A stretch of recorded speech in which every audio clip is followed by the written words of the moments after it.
Hey guys, what's up? So the next poem I'll be reading is poem 1797, and this is titled Losing Credibility. In a fight, there's always different players. There's the one that reacts, there's the one that chooses peace, there's the one that uses rage, the one that cheats, and then there's the one that uses the right. Well, how they see a right to justify every little move.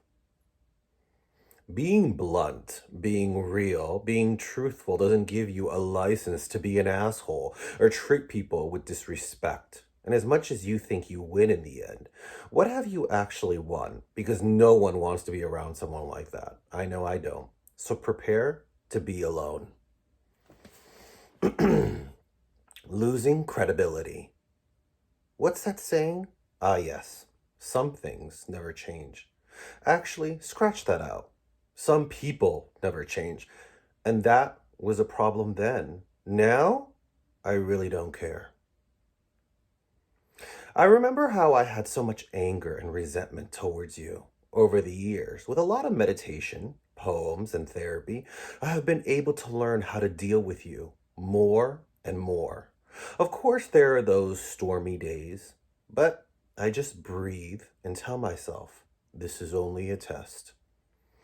One of the most difficult stages during this process was the fact that I was putting so much effort into forgiveness when you just thought that I was crazy, that there was something wrong with me. And the fact that I was taking medication only confirmed that. Even if that was completely the answer, there must have been steps to get there. But you never took any credit for that, which only made me go back to square one.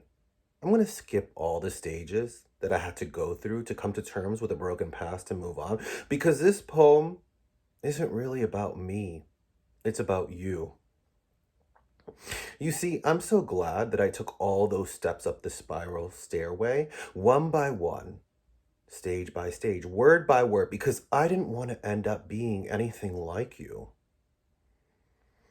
I remember how I had so much anger and resentment towards you over the years. With a lot of meditation, poems, and therapy, I've been able to learn how to let the past rest in peace. And now when I look at you and see how you haven't evolved, I just feel pity for you. The things you say, oh God, where do I begin? Just like we filter water, well, I wish we could do the same to your mouth, to your actions. And without even a thought, you react. Those were the times that I would get mad. Now I just look down. I think everyone at the table gives you silence. You know, the sad thing about it is that if you just knew how to talk, if you knew how to support, if you knew how to care, you really would win every single case that you fight. I know in your mind you think you're right and this poem is just a bunch of nonsense and that you did the best you could and blah, blah, blah, blah. Sure, whatever makes you sleep at night. I feel bad for him as well because he has faith in you that you'll change. But me, I don't think so. I think you're stuck in that skin and not even an epiphany is going to wake your ass up. You like to control and be in control. Maybe it gives you some kind of power in your universe and you like it. Hopefully, there are no consequences. People do get tired, even family. So hopefully, you don't wake up alone one night in bed because everyone got tired and left. So, yes, if you could walk on the other side, it's not that far. You could simply choose the other option. We don't always have to be right. Sometimes it's the better choice to be nice.